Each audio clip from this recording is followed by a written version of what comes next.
मैं हूं जहांगीर रियासत न्यूज़ ऐप के में आपका स्वागत है। शहर हमारा तो फिक्र व्यवहार। हमारे साथ मौजूद है एडवोकेट शारिक शेख। किस तरह से हालात भारत के बदलापुर और भी कई जगहों पे हो रहे हैं रैप, लेकिन कहीं नहीं होती है सुनवाई। कानून व्यवस्था अपनी जगह पे, कई महाराज भी आ जाते हैं उसमें जिनको हम महाराज नहीं बोल सकते हैं। वो है बहुत कुछ। क्या खुलासा करेंगे शारिक भाई, बताइए जरा। देखिए, मौजूदा सरकार की जो नीति है वो फेल होती नजर आ रही है हर जगह। वो किसी को प्रोटेक्शन नहीं दे पा रही है। महिलाओं को, बच्चों को या मजदूरों को कहीं भी प्रोटेक्शन नहीं मिल रहा है। उनके वर्किंग प्लेस पे नहीं मिल रहा है। आज तो ये हद हो गई है कि आप जूनियर केजी, सीनियर केजी में बच्चों की फिक्र करनी पड़ेगी आपको स्कूल भेजते हुए। आदमी सोचेगा कि मैं डायरेक्ट पहली दूसरी में डाल दूं, क्यों मेरे बच्चे को पहले से प्रिपेयर कराने की कोशिश करूं। अगर ऐसी सिचुएशन बनी रही तो मौजूदा सरकार पूरी तरह से फेल है अपनी चीज़ों को करने के लिए जो लोगों से उन्होंने प्रॉमिस किया है। इसी के लिए महाविकास अघाड़ी ने, कांग्रेस, राष्ट्रवादी शरद चंद्र पवार और हमारी तीसरी युति जो है, हम तीनों ने मिलके अभी प्रोटेस्ट किया था, जिसका लीडिंग मुमरा में हमारी रुता मैडम अवार्ड ने किया, जो कि बहुत अच्छे से सक्सेस हुआ है। बस यही बात बतानी थी आपको। जिस तरह से सक्सेस हुआ है, कल हम लोग बदलापुर थे, पूरा बदलापुर एकदम ब्लैक डे कर दिया था। पुलिस द्वारा इतनी लाठीचार्ज हुई, 8 घंटा हमारा लाइफलाइन बंद किया गया। उसके बाद में भी अगर ये अमलदार कक्ष पे जो पुलिस डिपार्टमेंट के लोग बैठते हैं, उनकी बहुत बड़ी जिम्मेदारी होती है। उसके बाद कल सीपी ऑफ थाने आशुतोष डुमरे जी ने बेहतरीन कार्रवाई की है, उन सभी लोगों को सस्पेंड कर दिया। पुलिस तो देखिए, पुलिस बंधी हुई है सरकार के हाथों से फिलहाल, लेकिन जो क्रिया की जा रही है सरकार द्वारा, जो लोगों को अनएक्सेप्टेड है, तो उसका रोष कहाँ पर निकलेगा? वो सड़क पे ही आएंगे। आपकी न्याय नीति जो है, आपकी जो सबको संभालने की नीति है, वो फेल हो रही है, इसलिए लोग रोड पे आए। पुलिस भी क्या करेगी? पुलिस भी कोशिश करती है लोगों को रुकाने की। सबसे पहले police should use minimum force.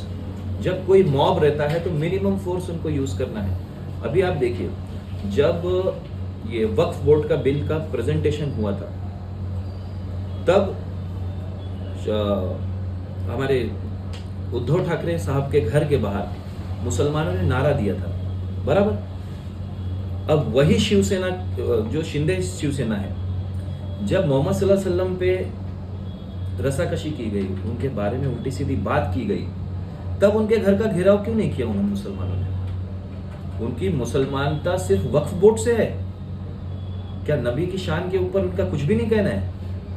मैं ये बोलता हूं, जितने भी शिवसेना शिंदे साहब की पार्टी में है, सारे मुसलमानों को, अपने आप को पहचानिए। आप जो कर रहे हैं ये वन साइडेड है और ये मुसलमानों के विपरीत जा रहा है। मुसलमानों की तो ठीक है बात है, लेकिन इंसानियत का जो तकाजा है कि आपको कंपेयर किस तरीके से करना है, दो पार्टीज में लोगों को रिप्रेजेंट करना है, तो आप किस तरह से कंपेयर करके रिप्रेजेंट करेंगे? आप अपने आप को बायस बता दे रहे हो। वक्फ बोर्ड का सिर्फ बिल प्रेजेंट होता है तो आप उनके घर का घेराव कर लेते हो कि मुसलमान विरोधी है, हमने मशाल को वोट दिए थे, हमने तुतारी को वोट दिए थे। अब कहाँ गए हमारे वोट? अब कहाँ गए हमारे मुसलमान जो मुसलमान का नाम ले रहे थे? कहाँ है वो लोग? तो आज क्या हुआ है सर? आज बोला गया है सीएम साहब द्वारा कि इनके बाल को धक्का नहीं लगने दूंगा। रामगिरी के बाल को भी धक्का नहीं लगा। रामगिरी साहब के बाल को भी धक्का नहीं लगने देंगे। मतलब एक इंडिविजुअल को बचाने के लिए शिंदे साहब क्या स्तर तक जा सकते हैं? देखिए, अब लोग तो अपना प्रयास कर रहे हैं। एफआईआर हुई है उनके ऊपर, बेलेबल सेक्शन से, कानूनी तौर पे वो जो उनका कहना है वो कहेंगे। कई जगह पे एफआईआर हुई और किस तरह से अब जो लोग हैं वो वाकई बहुत परेशान हो गए हैं। तो कहीं ना कहीं जाके कुछ ना कुछ इनके लिए और भी स्टेप लेने पड़ेंगे, वरना वो दिन दूर नहीं है। कानून व्यवस्था चरमराते जा रही है। इस स्टेज पे जो उद्धव वाला साहब ठाकरे की जो युति है, जिसमें अवार्ड साहब भी हैं, वो अपना भरपूर योगदान दे रही है। मुसलमानों के साथ होने वाले ये अत्याचारों को, वो हिंदू नॉन मुस्लिम होते हुए भी वो मुसलमानों के पैगंबर, जो सबसे बड़ी शख्सियत, सबसे अजीम शख्सियत जिसको मुसलमान मानते हैं, जो जा चुके हैं और जो आज के 1000-2000 साल बाद आने वाले भी हैं, उनसे बेहतरीन शख्सियत नबी सल्लल्लाहु अलैहि वसल्लम हमारे, उनके बारे में कोई बदतमीजी कर रहा है तो अवार्ड साहब पुलिस स्टेशन आ जा रहे हैं और अवार्ड साहब के हाथ से लोग कागज खींच ले रहे हैं। बताओ कागज? अरे अवार्ड साहब का ये सोच था, मुमरा पुलिस स्टेशन में लोग एफआईआर बोल रहे हैं, एडवोकेट कागज बोल रहे हैं। एफआईआर नहीं थी वो, कागज था। वो कागज क्या स्कूल था? जाने वाली वो कागज क्या था? एफआईआर हुई थी। हाँ। वो मौलाना साहब को जो कंप्लेनेंट थे उनको सबमिट की गई। तो अभी लोगों को शांत कराना तो था। उन्होंने अपने हाथ में क्यों ले ली? मैं आपको उलमाए इकराम थे ना। बात तो सुनिए सर, उन्होंने उस एफआईआर का नंबर एक कागज पे लिखा, सेक्शंस जो थे वो कागज पे लिखे और लोगों को बाहर बताने के लिए गए कि भाई ये एफआईआर ये सेक्शन के अंडर हो गई है, आप लोग अब आराम से रहिए, माहौल खराब मत कीजिए, आप लोग इतने अभी तक सजगता से हैं, सब चीज आपने संभाल के लिया है, अब आपका अपना काम हो चुका है। लेकिन ये बोलना था उनको, लेकिन उतने टाइम में उनसे हाथ से कागज छीन लिया जाता। तो लोगों का ये आरोप है उनके ऊपर कि उन्होंने कर दी सियासत। तो सियासत कर, अगर मैं एक बात एक से एक्सप्लेन करता हूं आपको, अगर सियासत करते तो जो खींचा कागज वो कौन था? सियासतदान नहीं था वो भी सियासतदार थे। तो उनकी सियासत उन्होंने चमकाई। ये जो लिखा हुआ था वो तो दोनों तो सियासतदार ही थे ना। अंदर पुलिस स्टेशन के अंदर सीनियर साहब के कैबिन में कौन प्रेजेंट था? किसको इन्फॉर्मेशन थी क्या सेक्शन है क्या है? को लिख के कौन लाएगा? उलमाए इकराम थे ना वहां पर। लिख के कौन लाएगा? लोगों को कौन बताएगा? लिख के कौन लाएगा? और उन्होंने तो उन्होंने तो कुछ बोला ही नहीं ना, उनको बोलने का आपने मौका नहीं दिया। उनको बोलने देते वो बुरे हो जाते। उन्होंने तो बोला ही नहीं, वो आके बता रहे थे कि भाई ये हो गई है, अभी आप लोग शांतता बनाए रखें, ये उनको बोलना था। लेकिन इतने ही टाइम में एक पॉलिटिशियन आता है अपनी चमकाने के लिए, खींच लेता है। चमक गई। अब उनके हिसाब से तो चमकी है, और लेकिन ये है कि बड़ों की इज्जत भी एक एहतराम भी एक चीज होती है। तो आपके सिटिंग एमएलए जितेंद्र आवाड की भी तो गलती है ना वहाँ पर। क्या गलती है सर? कि उलमाए इकराम बैठे थे वहाँ पर, उनके हाथों से दिखा देते, उनको दिखा देते। सर वो एफआईआर नहीं थी सर। जो भी था, बट कैसा है, उलमाए इकराम फर्स्ट, बराबर, उसके नीचे सियासत, बराबर। लेकिन उसके ऊपर जाने की कोशिश की सिटिंग एमएलए जितेंद्र आवाड ने, इसके लिए वो लोग नाराज हो गए, ऐसा उन पे आरोप है। आपको मैं एक और चीज बताता हूँ। वेरी नेक्स्ट डे उलमाए कराम पुलिस स्टेशन फिर पहुंचे। उनकी एक एप्लीकेशन थी जो कि पेंडिंग थी, जो आखिरी दिन था, उसमें अवार्ड साहब ने बोले थे पुलिस वालों को कि कल इनको बुला के इनका दूसरा जो काम है, जो एफआईआर का जो एप्लीकेशन है, उसको डिसाइड करो। उलमाए कराम अगले दिन आए। अवार्ड साहब आए क्या? नहीं आए अवार्ड साहब। क्योंकि इतना बड़ा उनका इल्जाम लग गया उनके ऊपर कि वो राजनीति चमका रहे थे, उनके हाथ से कागज छीन लिए गए थे, इसलिए वो नहीं आए। बची कुची है वो भी चली जाती थी। वो इसलिए नहीं आए क्योंकि जो इनके एलिगेशंस थे, क्योंकि वो आ रहे हैं हमारे लिए। हम लोग 8-8, 10-10 घंटा बैठ जा रहे हैं पुलिस स्टेशन में, कार्रवाई नहीं हो रही है। क्यों नहीं हो रही है? अवार्ड साहब अच्छा यहाँ पे अपनी सियासत चमकाएंगे ना, थाना में क्या है? दूसरे पुलिस स्टेशनों में क्यों जा रहे हैं? मौका है, दस्तूर है। हाँ। ऐसा मौका फिर नहीं मिलेगा उनको। इलेक्शन पीरियड है, जल्दी से जल्द मैं टीआरपी ले लूं और बहुमत से जीत के आऊं, ऐसा भी उद्देश्य हो सकता है एज ए पॉलिटिशियन। देखिए, इच्छा तो सबकी वही है, ये इच्छा तो सबकी वही है, लेकिन वो अगर अचानक से करते तो ना, ये वो आज से नहीं सालों से करते आ रहे हैं। आपने कॉम्बिंग ऑपरेशन के टाइम देखा ही होगा, आप तो सीनियर पत्रकार है। जी जी। उनका योगदान आपको मालूम है, जब एटीएस आके उठा के लेके जा रही थी, क्राइम ब्रांच आके उठा के रशीद कंपाउंड के अंदर घुस के, बिल्डिंगों में घुस के लोगों को ले जा रही थी झूठे एलिगेशंस में।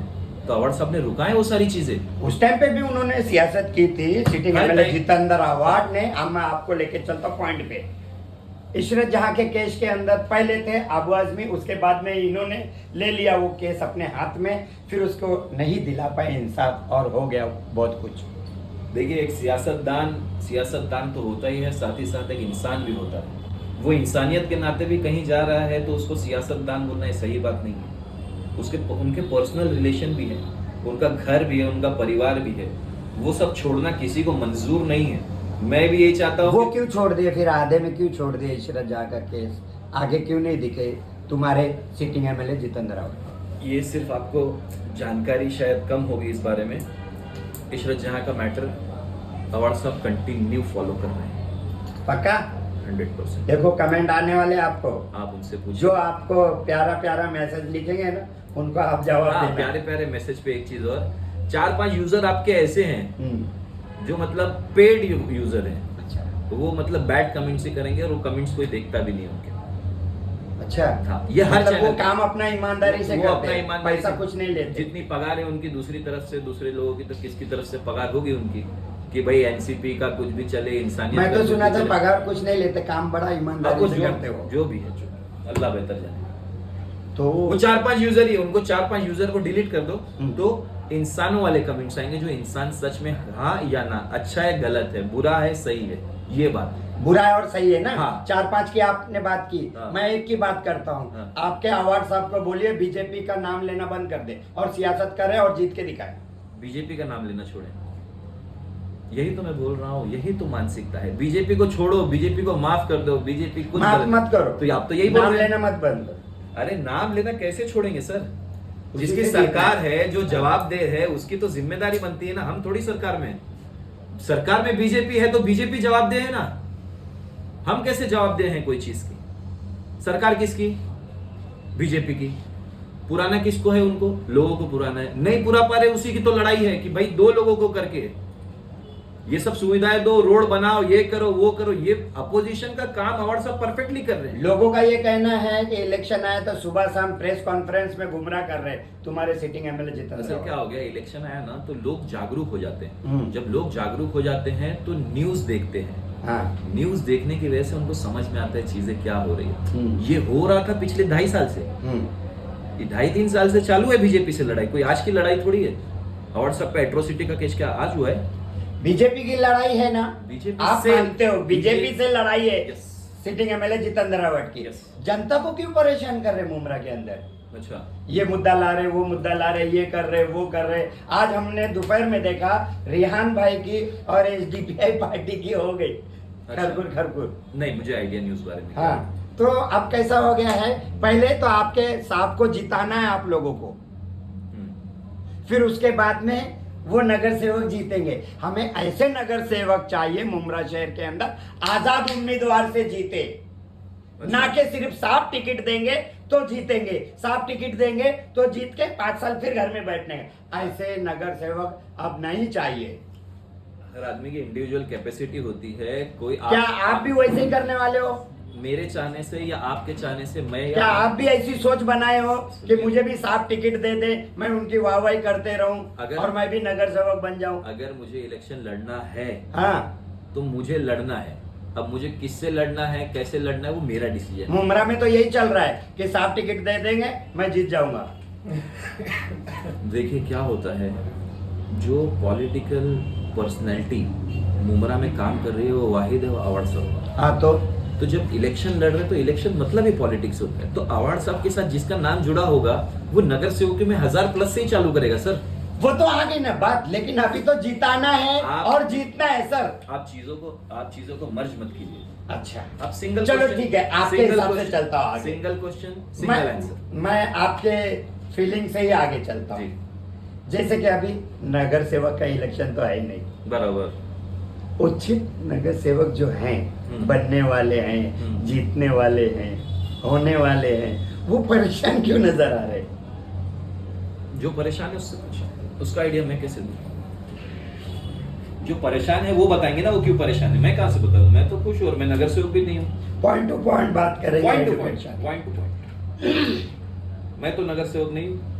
जो नगर सेवक हैं और परेशान है साथ ही साथ, वो उनका जवाब है, वो देंगे।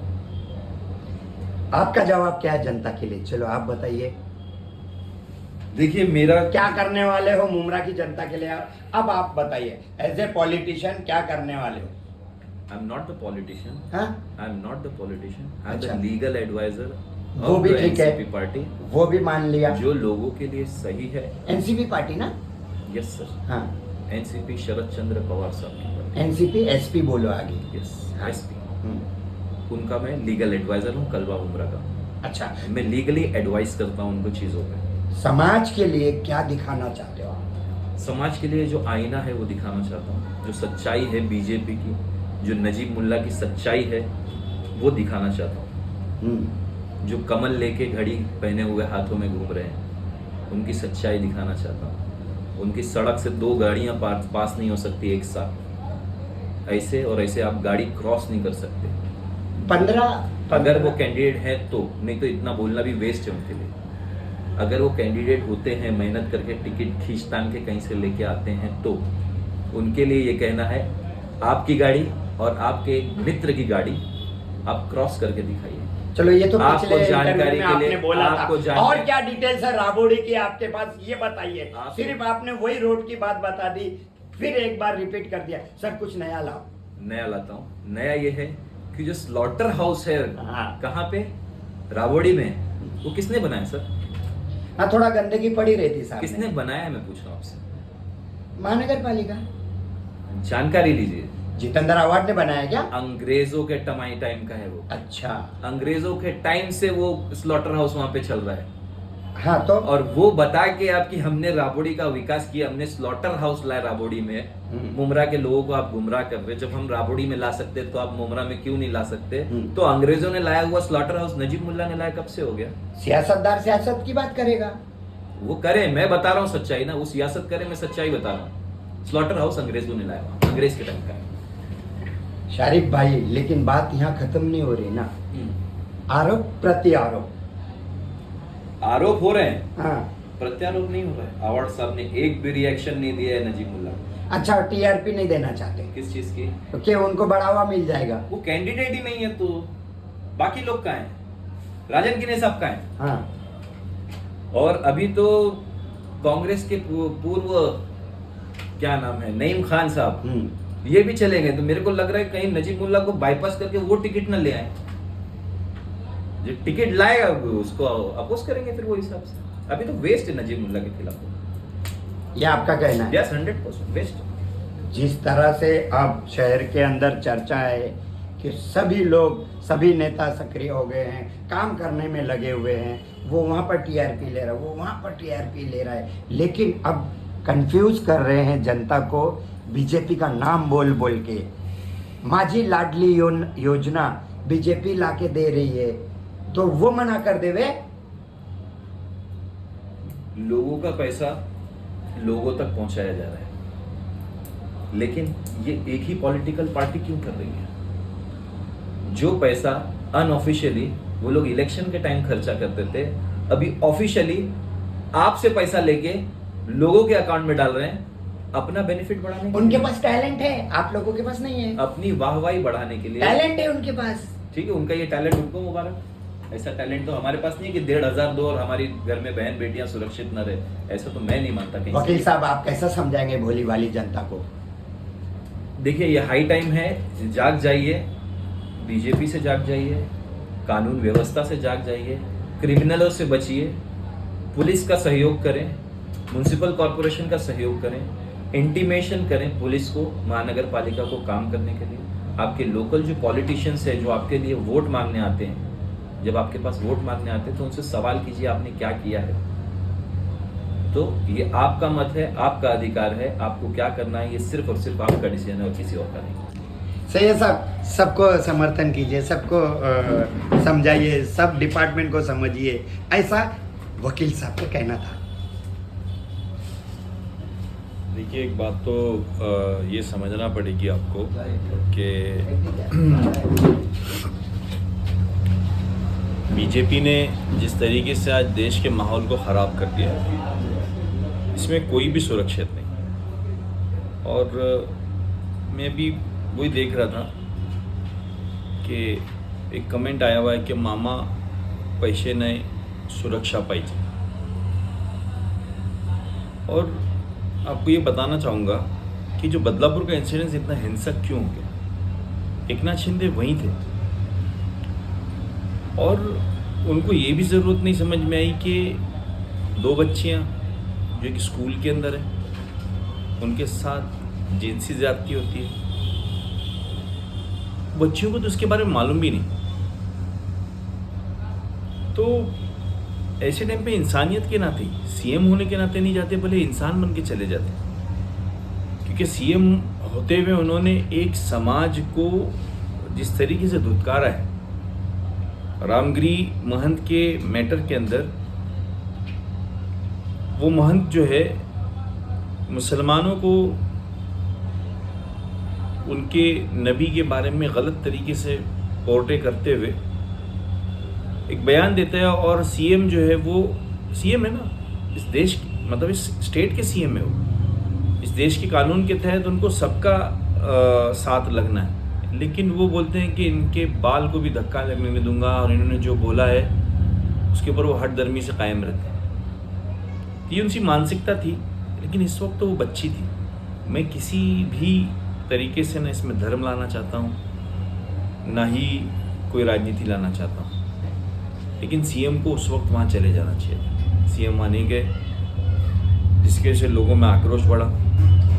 लोगों ने अपना प्रोटेस्ट दर्ज कराने के बाद लोगों को जब लाठीचार्ज का सामना करना पड़ा तो इतनी सारी पब्लिक के अंदर बर्दाश्त की कुव्वत ख़त्म हो गई और फिर उन्होंने पथराव कर दिया। अब इसके बाद भी आपको ये नहीं समझ में आ रहा है कि आप हुकूमत जो है उन्हीं की वजह से बने हुए हैं। अगर सरकार है तो सरकार उन्हीं लोगों की है जिनके ऊपर जुल्म हो रहा है। अच्छा, तो आप उनको अगर इस तरीके से भेड़ बकरियों की तरीके से लाठीचार्ज करोगे, उनको मारोगे, उनकी बच्चियों के साथ रेप हो रहा है, उनकी जो भावनाएं उसको निगलेक्ट कर दोगे, तो एक आउटबस्ट तो आएगा।